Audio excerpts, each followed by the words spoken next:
ส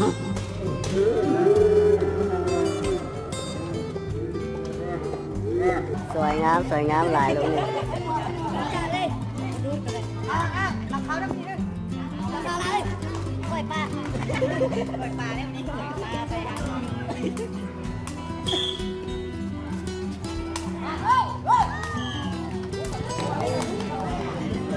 ซื้อแจกเอาแจกกูมัน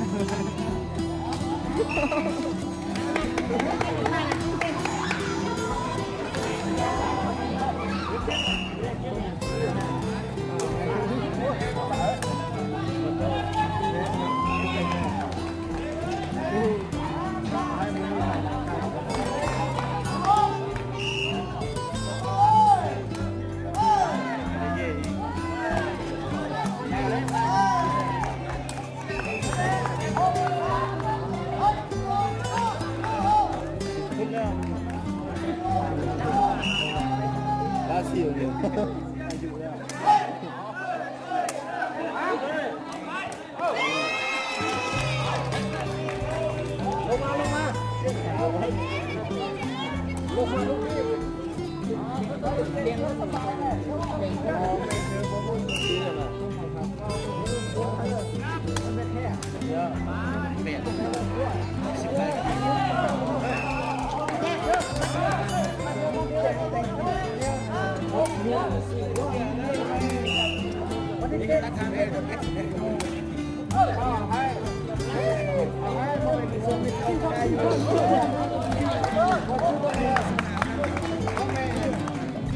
ตอนนั้นเนี่ย